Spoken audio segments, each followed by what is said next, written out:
All right, at 6 p.m., welcome everybody to the Wednesday, September 18th, 2024 formal meeting of the Iowa City Planning and Zoning Commission. For sake of roll call, please reflect the following commissioners are present: Wade, Elliott, Townsend, Hench, Quellhorst, Craig, Miller. Next item on the agenda is public discussion of any item not on the agenda. Now is the opportunity for anybody that's in attendance to present or discuss to the commission for any item that's not on the committee, on the agenda, sorry. So if anybody would like to speak to us, now is your opportunity. If you'd like to, just come up to the podium. Don't see anybody coming up. Second call, no one. We'll go on to the next item. Item number 4 is case number REZ 24-0007. This is a consideration of an amendment to Title 14 zoning code to allow redemption centers in commercial and industrial zones. And Madison, are you the presenter? Yep.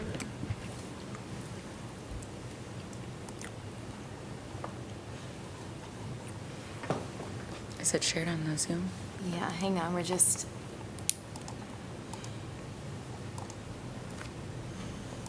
Oh, okay. Thank you.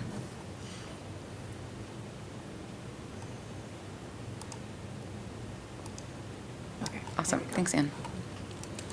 All right. Good evening. Madison Conley, Associate Planner. Today I will discuss item 4, zoning code amendment, case number REZ 24-0007, the consideration of an amendment to Title 14 zoning code to allow redemption centers in commercial and industrial zones. Before I go into explaining the details of the proposed code amendment, I want to provide some background information on why this code amendment is being proposed to you in the first place. So it all starts with the Iowa's Beverage Containers Control Law, which is commonly known as the Bottle Bill. I'm sure many of you have heard that before. This legislation allows consumers to receive their return deposit when returning empty beverage containers to a store or redemption center. In June of 2022, amendments were made to the Bottle Bill, which allows stores to opt out of redeeming containers if a redemption center is nearby or if other criteria are met. Redemption centers are facilities where consumers may return empty beverage containers and receive payment for the refund value of those containers.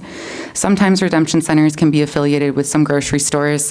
One example of this would be the North Dodge Hy-Vee, which is located in a CC2 community commercial zone.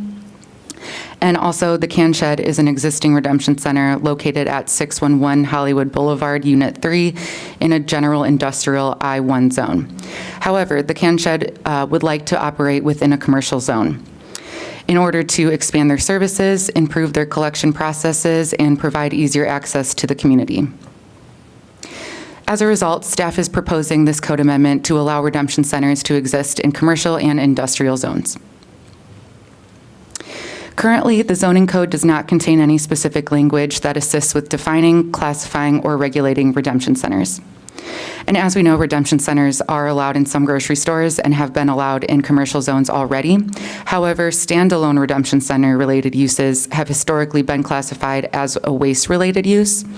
The waste-related use category in the zoning code is characterized by any uses that receive solid or liquid waste from others for disposal on the site or for transfer to another location, uses that collect sanitary wastes, uses that recycle solid waste or recyclable materials, and uses that manufacture or produce goods or energy from biological decomposition of organic materials. Some examples of waste-related uses include recycling processing facilities, sanitary landfills, limited use landfills, waste composting, hazardous waste collection, and etc.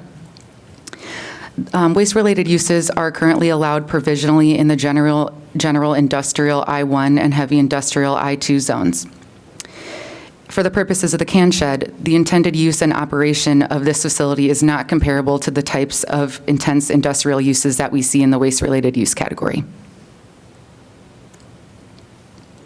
Therefore, staff is proposing a code amendment which creates a new use category called redemption center, amends the table of allowable uses in commercial and industrial zones, provides a definition for a redemption center, creates provisional use-specific standards, and outlines minimum parking requirements for this use category. The first amendment focuses on creating a new use category, like I said, called redemption center. This use would be placed under the commercial use category in the zoning code and would include the following characteristics, examples, accessory uses, and exceptions. Redemption centers would be characterized as an indoor facility that collects bottles and cans from consumers, distributes payment of the refund value, and may utilize compressing machines. Examples would be redemption center facilities. Accessory uses include offices and off-street parking, and the exceptions are as follows. Recycling processing facilities will continue to be classified as a waste-related use. Establishments that offer beverages for sale are classified as either sales-oriented retail, alcohol sales-oriented retail, eating establishment, or drinking establishment. The characterization of this use category helps define and regulate what redemption centers would look like if this proposed amendment were to be adopted in Iowa City. Next are the proposed zones that would allow this use. Redemption centers would be allowed in commercial and industrial zones, either as a use permitted by right or a provisional use subject to additional use standards. The additional standards for this use would help protect surrounding properties and mitigate potential negative externalities associated with this use. As you can see here on this table, on the left-hand side, there's a list of zones that would allow this use, and on the right-hand zone, or on the right-hand side of the table, you can see how those uses would be allowed in each of those zones. In addition to being permitted by right in all research and industrial zones, staff is recommending that redemption centers be permitted by right in the highway commercial CH1 and intensive commercial CI1 zones. Since one of the additional standards that we are proposing discusses the allowance of outdoor storage, and we already know that both zones allow outdoor storage when certain criteria are met, such as concealment of materials, setbacks, and screening requirements, staff found it appropriate to allow redemption centers by right in those two commercial zones.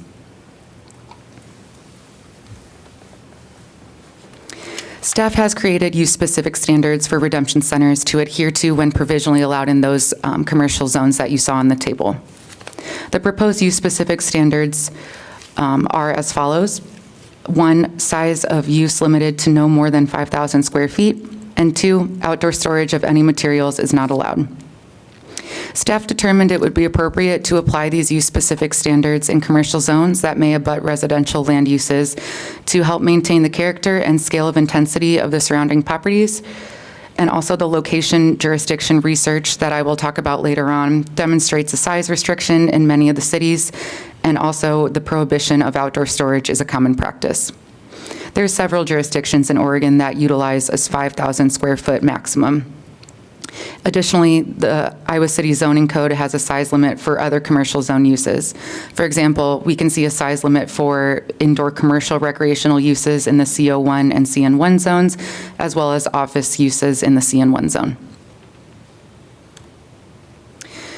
Additionally, staff developed a proposed minimum parking ratio of 1 space per 1,000 square feet of floor area with no bicycle parking required. The justification for this parking ratio is that a lot of the patrons that visit redemption center facilities will likely leave the space pretty quickly after they drop off their cans and receive their deposit.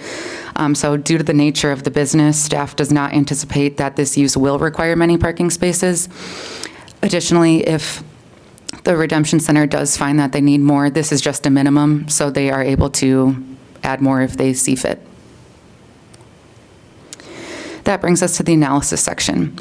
Since the city's current regulations do not really consider redemption centers, staff developed a list of local jurisdictions to analyze how other areas regulate this use. Specifically, staff found value in analyzing jurisdictions in the state of Oregon and Iowa. In Oregon, redemption centers are most often considered a commercial use, viewed as a service provided to the community. This use is allowed in a variety of commercial and industrial zones. Then, in Iowa, redemption centers are typically categorized as an industrial use, not the commercial land uses that exist in Oregon or that are envisioned by the can shed. Primarily, the zones that this use would be allowed in is solely industrial. Some of the cities that we looked at for Oregon were Portland, Bend, Gresham, Tigard, and a couple more. In the state of Iowa, staff looked at Des Moines, Cedar Rapids, Cedar Falls, and a couple others as well. The local jurisdiction research demonstrates the range of different regulatory approaches for redemption centers. These jurisdictions highlight specific differences in how each city has decided to regulate redemption centers in their zoning code. So today I wanted to focus on the City of Portland, City of Bend, and City of Gresham, as well as the City of Des Moines. Staff found there were two main approaches taken by these local jurisdictions. One, to either categorize redemption centers as an existing use or to create a new use category. To start, the City of Portland chose to view redemption centers as an existing commercial use in their zoning code under the retail sales and services category. Specifically, this use is considered repair-oriented and classified as a recycling drop-off. The City of Portland defines recycling drop-off as a facility for the drop-off and temporary holding of materials such as paper, cardboard, glass, metal, plastic, batteries, and motor oil. Then, looking at the City of Bend and Gresham, they take a different approach. They decided to implement this land use as an existing as a standalone use category under the commercial use category in their zoning code. Both of these cities chose to define redemption centers as an indoor facility that facilitates the return of empty beverage containers. These jurisdictions differ from the City of Portland because they do not accept such a large range of materials and only focus on the collection of empty beverage containers. Then lastly, the City of Des Moines moves further away from both of these previous approaches by considering redemption centers as an example of an industrial service. The City of Des Moines' code characterizes industrial service uses as uses that deal with repair, maintenance, and operation of large equipment. Overall, the variation of all these different approaches demonstrates how drastically different each of these cities have chosen to regulate redemption centers. And they also serve as a good example for staff to understand how they should regulate redemption centers in the proposed amendment. Then staff looked at the use-specific standards for this land use in each jurisdiction. Some cities, for example, did not have any use-specific standards while others did. For example, the City of Portland and the City of Gresham do not have any additional use-specific standards, but we can see that the City of Bend decided to implement a size limit for 10% or 2,500 square feet if the use is accessory, and if it is a single use, it may occupy around 5,000 square feet if approved through a conditional use permit. Then the City of Des Moines includes standards that aim to mitigate any negative externalities of industrial services. Analyzing the use-specific standards of redemption centers in other jurisdictions helped staff envision how the additional use standards would be appropriately implemented into Iowa City's zoning code. It's also important to consider the anticipated impact of this proposed amendment. Therefore, staff prepared two maps that visually represent how the proposed amendment would apply to the land within the city. So this first map shows the location of the zones where the proposed amendment would allow redemption centers. As you can see, there's a legend on the lower left-hand side, and there's a lot of the commercial zones are in pink, some are in blue, and most of the industrial zones are in red or orange. Most areas are concentrated in the southern portion of the city since most of the city's commercial and industrial land is in this area. And areas where the proposed amendment would allow redemption centers include the center of the city, Old Town Village, Town Crest, and the area near the intersection of North Dodge and I-80.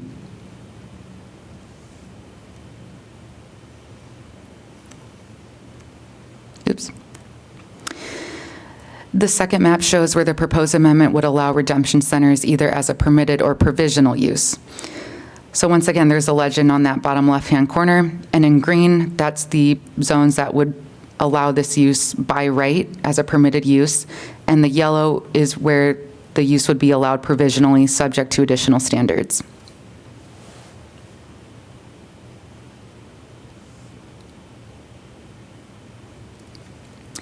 Next, staff looked at the proposed amendment's consistency with the comprehensive plan. The comprehensive plan includes a vision statement that supports a resilient economy that increases tax base, stimulates job growth, and promotes the overall people's prosperity and progress. Additionally, the proposed amendment supports the following goals and strategies that are found in the economic development section of the comprehensive plan. One of those goals is to increase and diversify the property tax base by encouraging the retention and expansion of existing businesses and attracting businesses that have growth potential and are compatible with Iowa City's economy. A strategy that supports this goal is to provide an attractive economic environment with streamlined, business-friendly culture by making regulatory and permitting processes clear, predictable, and coordinated. The second goal would be encouraging a healthy mix of independent, locally owned businesses and national businesses. The strategy that supports this is to establish strategies to retain and encourage growth of existing locally owned businesses. Allowing redemption center uses in commercial zones would make it easier for redemption center uses to locate in Iowa City. The Can Sheds proposition to expand to other areas of the community represents an opportunity for the city to help support local businesses and remove barriers to their growth in the community. The proposed amendment helps existing businesses to also want to stay in the community instead of looking to relocate to other neighboring cities. Another part of the vision statement includes protecting and enhancing the environment and encouraging the responsible use of our natural and energy resources. Environmental goals such as 1, continue to track, measure, and reduce energy consumption and greenhouse gas emissions, as well as raising awareness and expanding opportunities for waste reduction, energy efficiency, stormwater management, and other environmental issues, are goals that the proposed amendment would also support. If redemption centers are allowed in more areas of the city, community members will have increased access and opportunities to contribute to waste reduction efforts. Then we can look at the Climate Action and Adoption Plan. Since the IC 2030 Comprehensive Plan was adopted in 2013, the city has increasingly focused on climate action. The city adopted the Climate Action and Adoption Plan in 2018, and a climate crisis was declared by the city in 2019. Then the Accelerating Iowa Cities Action Plan was adopted in 2020. These plans create a goal to reduce carbon emissions by 45% from 2010 levels by 2030. The proposed amendment would help further these goals by promoting waste reduction and contributing to the community's recycling efforts. Staff recommends that Title 14 zoning code be amended to allow redemption centers either as a permitted use or a provisional use subject to use-specific standards in commercial and industrial zones. Thank you. Now is the opportunity for anybody on the commission to ask staff any questions about the presentation. Madison, I have a question. Could you go to that table that shows the permitted versus provisional uses? Yes. Let me just skip back really quick.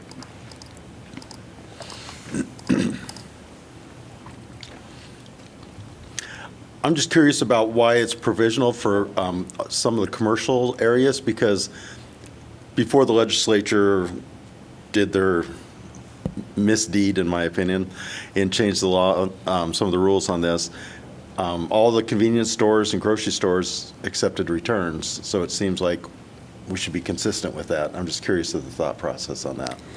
I understand what you're saying. I would respond to that by saying that based off the local jurisdiction research that staff conducted, in addition to looking at the different provisional uses allowed in the zoning code, it seemed to be consistent and allow the city the ability to implement regulations that would help mitigate the negative externalities if this use were to be allowed next to a certain type of business. I would also add to that the uses, the redemption centers that exist now in commercial zones are associated with some other type of retail-oriented use. And with this amendment, we're looking at standalone, probably larger facilities. My second question is, if it's provisional use and additional standards are required, are the only additional standards the two that you listed, the 5,000 square feet and the no outdoor storage, or could there be additional standards? Those are the two that we're proposing, but there could be. And how would those additional standards be applied? I mean, who would determine those? Would it be a Board of Adjustment, staff? It would need to be determined as part of this text amendment. So if the commission or city council were to propose additional standards, it would have to be through this process now. I just think these are pretty reasonable, so I wouldn't want to see a whole lot of arbitrary things added to that, so that was my main concern. Yeah, they would not be added unless they were added through this text amendment process. Okay. Does anybody else on the commission have questions for staff on this presentation? Maggie? Have you had or know of any issues with the current situation where they're in commercial zones within another building? Not that I'm aware of. Chad? Yeah, while we have this table up, is there a reason Office Research and Research Development Park that they're permitted versus provisional use?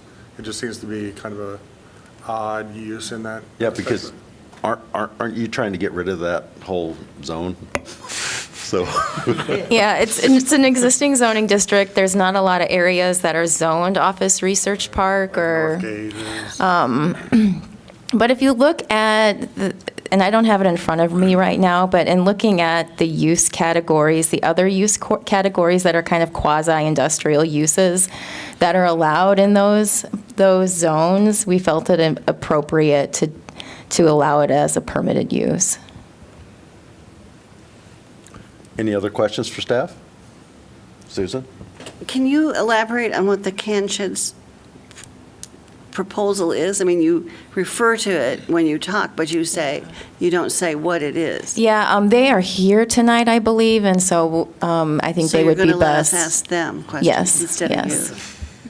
All right, we can do that. I mean, my big question is, why can't they do what they want to do where they are? Which is a pretty centrally located space, frankly. I mean, it's pretty, if you have a car, but I mean, if you have one can shed in Iowa City, you're going to need a car unless you live right next door to it. Currently, the can shed is located in the general industrial zone, and they are just wanting to expand to other areas of the city, and in order to do that, this proposed amendment would have to go through. I'll hear from them. All right. Thanks. Any other questions? I just thought of something else. When this came up is, I do see people on bicycles that look like they're going to redeem their cans.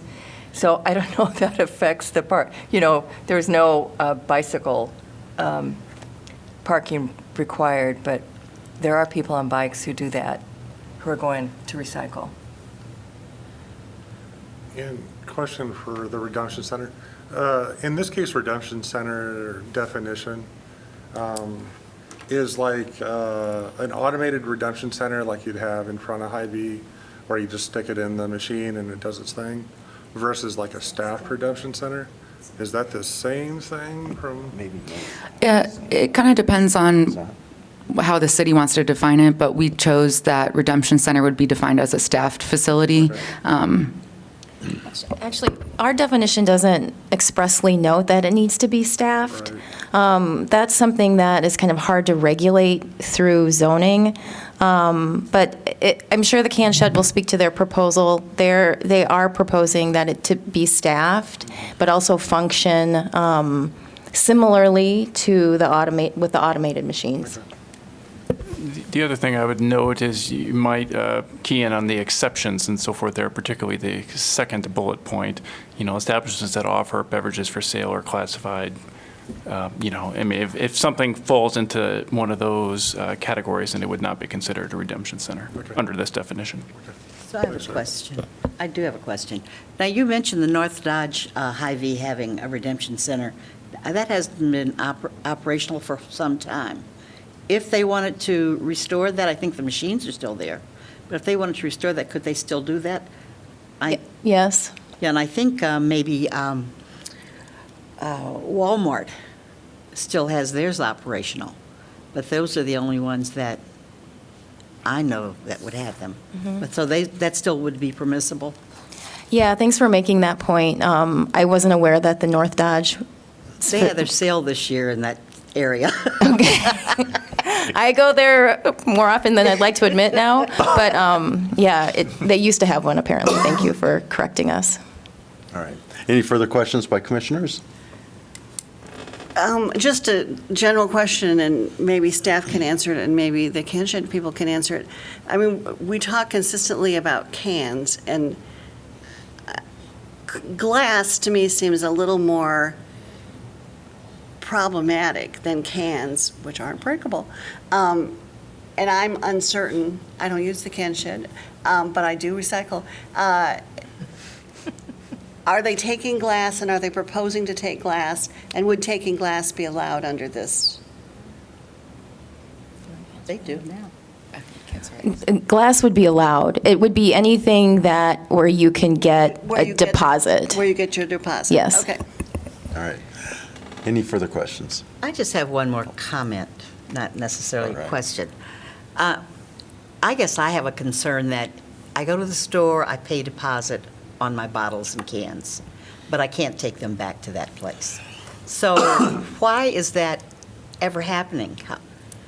How can they collect money and I not get my money back? Thank the Iowa legislature for that. In their wisdom, they're the ones that caused that Yes. to happen. Yeah, if you That should take be your, against- if you take that your should be items to against the the law. can shed, you'll we get do. it back. Yeah. We do. Okay, any further questions? They'll do it. I'm with you. All right. I triumvirate here that we all agree it was a stupid law. I couldn't agree more. Okay, now we're at the portion of the meeting where we'll open the public hearing and for the opportunity for the public to address this issue. And I don't know if the can shed's the applicant. Is there an applicant on this, or just The city is the applicant. Okay, well, we'll start with the can shed anyway. So if the representative from the can shed come forward, please sign in, state your name. And since you're not an applicant, you'd have to be limited to the 5 minutes that everybody else is. But you each can have 5 minutes, or you can share it, whatever works for you. Mind if I pass out a few things with a little bit of information about If the you'd give it to Camp Shed's staff. operations? Perfect.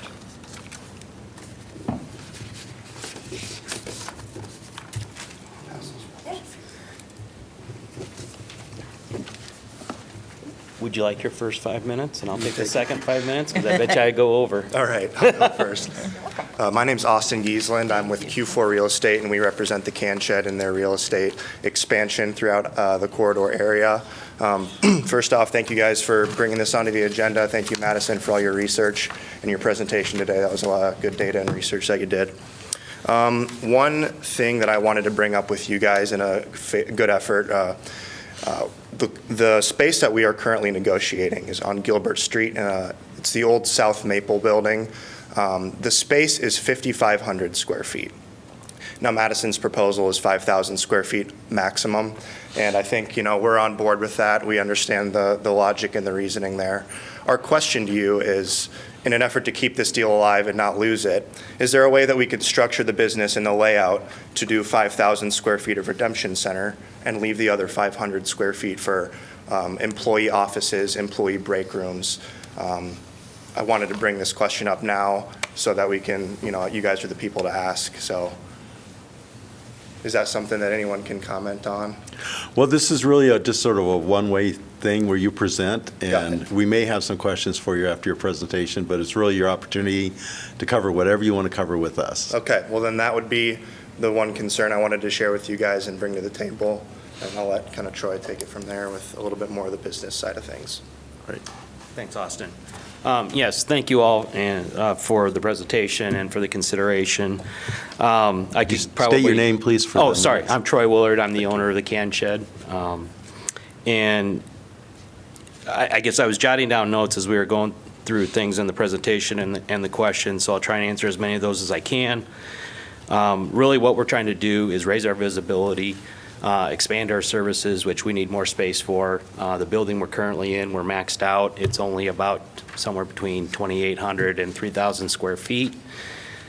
We've added a mobile app where people can drop off bags of containers outside of staffed hours, so we need an area to drop those off. We also want to upgrade our equipment.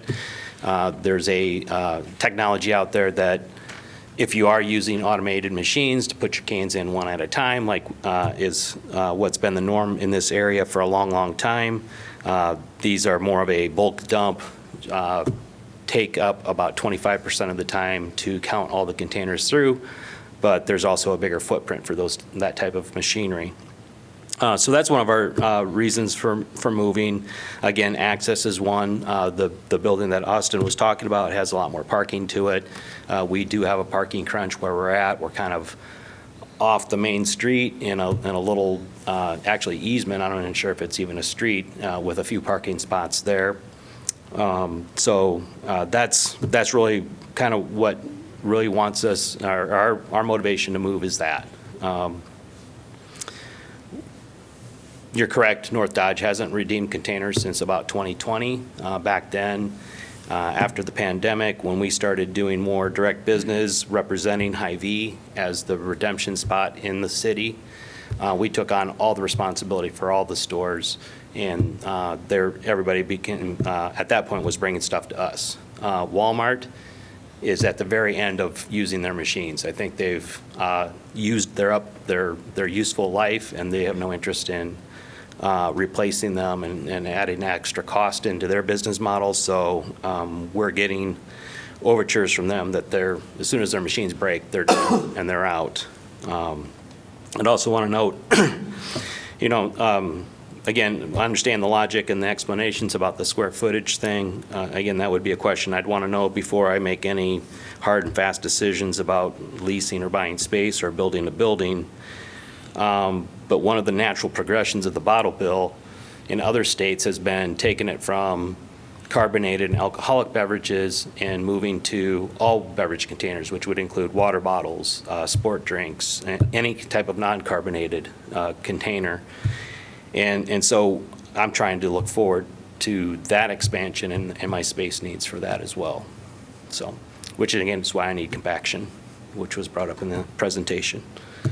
So, is there any other questions you guys might have for me? So you're moving your facility, you're not, we won't have two, we'll just still have one? That's But the it'll be plan. more accessible and bigger and Yeah. nicer? And Yes, yeah, it's literally, we're moving, what, 4 blocks? Yeah, it's pretty Yeah. close to You where know, they're currently so, located. but it's just in a major intersection, it's actually closer to the bank we use to grab our money that we pay out to the customers. So there's a lot of considerations going into that space there. And do you work directly with any, I assume you do, commercial establishments like a restaurant that sells cans of beer with their pizza? Yes, we do, yeah. So, but they bring it to you and?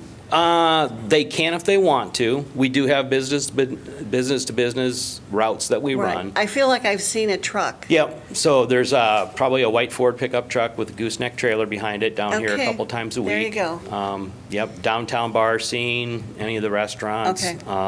Yeah, and so we cover anywhere from about 40 to 45 miles in and around Cedar Rapids. So we're mainly in Johnson, Lynn County, spill into Iowa County a little bit, Cedar County, Jones County, Benton County a little bit as well. So so I understand the model.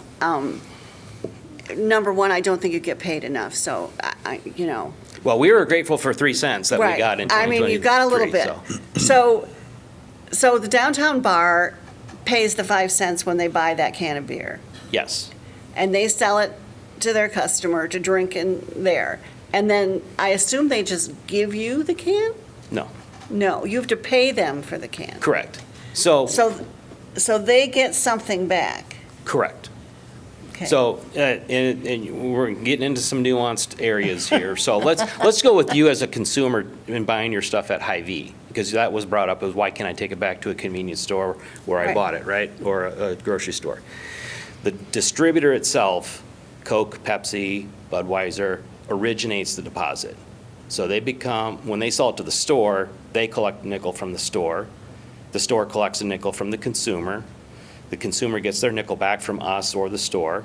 So everybody's kind of made whole in that, but then when the nickel starts going back upstream, it comes to me. I have to take Coke cans back to Coke, Pepsi cans back to Pepsi to get my nickel back, and then they pay me 3 cents on top of that.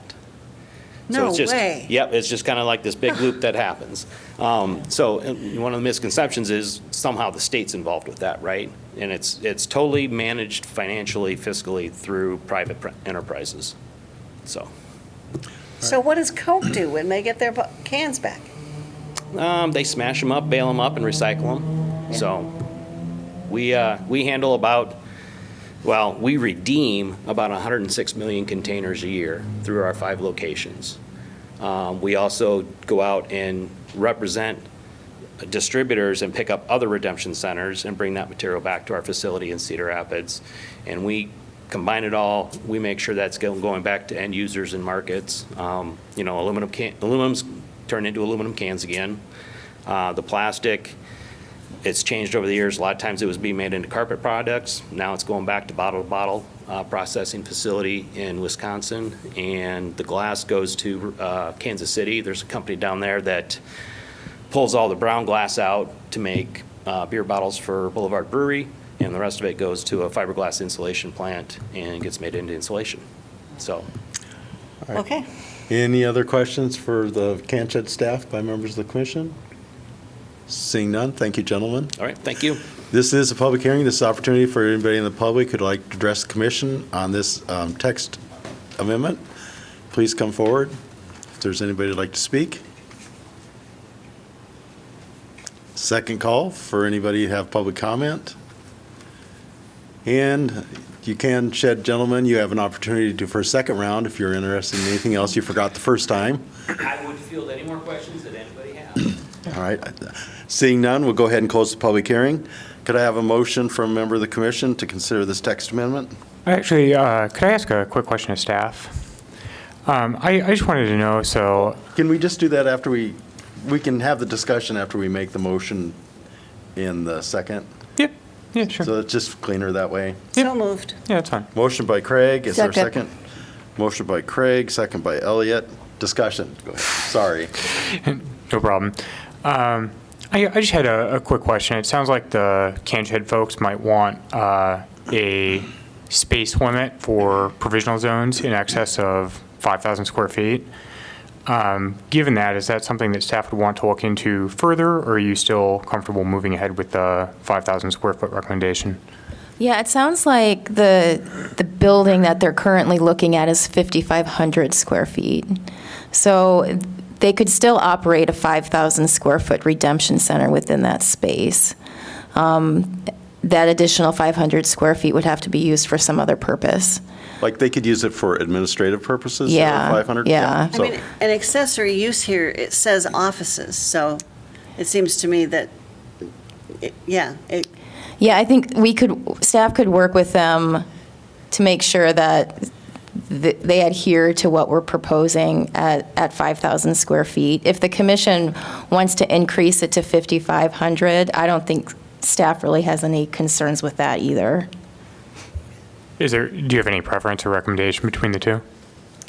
The one benefit of sticking with 5,000 is simply for consistency with how other size regulations are included in the zoning code. 5,000 is a very common number when we're looking at size limitations for uses. And I presume right now it's limited to redeemable beverage containers, but if it ever happens in Iowa where the legislature expands that to water bottles or juice bottles or something, then we could just come back and amend the text. Yeah, include that. we could evaluate that at the time. Okay. I mean, it's defined as a redemption center, which means it has to be redeemable. I would assume that water bottles and non-whatever, that would double what they do. I don't know, double?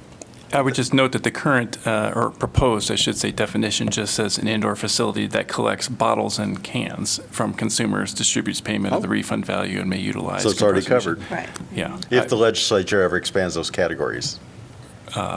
Right. So now it's opportunity, if there's discussion amongst ourselves about this motion and second. I'm in favor of approving this because I think this is truly an example of where we can facilitate the public good. Because with the reduction of the redemption centers, I would have to, that we formerly had, I would have to guess that the amount going into the landfill has increased dramatically. I just can't see how it would not be true. And given your present location, I remember in graduate school, I took a class called Strategic Location of Retail Firms.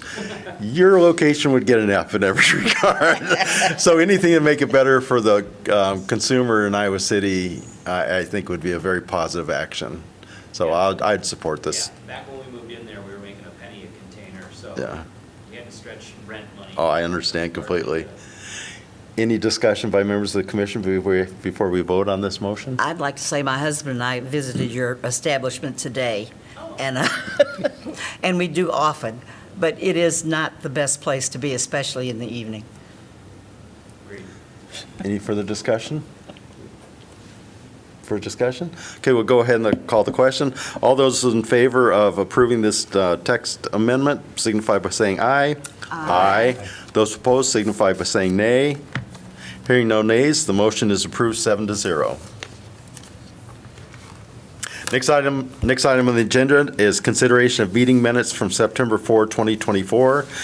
Is there any major additions or corrections that anybody would like to note? They were very long.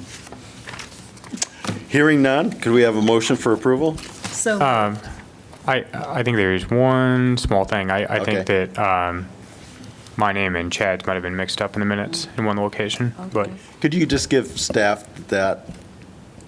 Do you have a page number?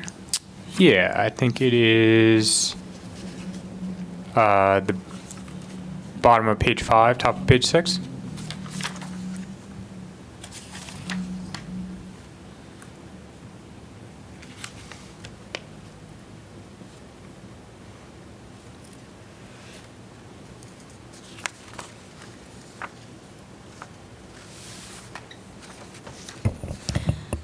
So that last paragraph where it states, Wade states on the bottom of page 5, that should be Quellhorst, or on the top of page 6? So I think they should be switched, and, I mean, Commissioner Wade, well, let me know if you I don't agree have- or think there might be anything I'm getting wrong. I have Yeah. complete confidence in your observation. Yeah, I see what you're saying. Any others? Okay, did somebody make the motion? Yeah, Was it you, Susan? no. Who made the motion? Did you Oh, make the maybe there motion? wasn't one. I did. You did, oh. Motion by Elliott, is there a I second? think I seconded. And second Townsend. Thank you for tolerating my confusion. So we have a motion second. All those in favor of approval of the minutes from September 4th, signify by saying aye. Aye. Those opposed signify by saying nay. Hearing no nays, the motion is approved 7-0. Mr. Chair, I wanted to take this opportunity to give a brief update on one of the topics that was raised in that earlier discussion at the meeting. We're not noticed up for about it, so I don't want to have any discussion, but it was a topic of discussion by this Planning and Zoning Commission, and that was about the alternative nicotine products and whether a tobacco permit was required for nicotine lozenges, patches, or gum. I did confirm with the state. It is a little bit convoluted, but the answer is no. A permit is not required to sell those three products, nicotine, something therapy, NRT. And so I just wanted to pass that on to you. An example of that is the Target downtown. They sell those products and do not have a tobacco permit. That's all. All right, thank you very much. Thank you. Ann Madison, anything on planning and zoning information? No. Does anybody, members of the commission, have any P&Z information to share? I heard a story on NPR today, big radio listener, retired that I am, and it was about housing. It was, the whole program was about housing and affordable housing and just housing in general. And I was pretty proud of Iowa City when they talked about a lot about zoning codes and how cities just are a big hindrance to expanding our housing base because they don't want certain kinds of housing, or they don't want this, or they don't want that, and they use zoning codes to keep people out, in their opinion, to keep people out, to keep their town just the way it's always been. And I thought, well, Iowa City doesn't do that, and good for them. And that's why I like being on P&Z. Well, the city doesn't, but we have some community groups that do. Well, that's true, and they did comment on how sometimes it only takes a couple of local voices to drown out the needs of We've seen them. Yes, Yeah. I agree wholeheartedly.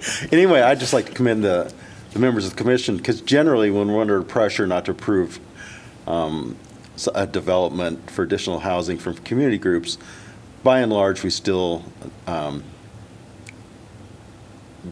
we hear them and we're responsive, but we still do what we think is the correct thing to do that's in the best interest of the city. So it can be very uncomfortable sometimes, but thank you anyway. Any further planning and zoning information? I have a question for you after the meeting. Okay. Okay.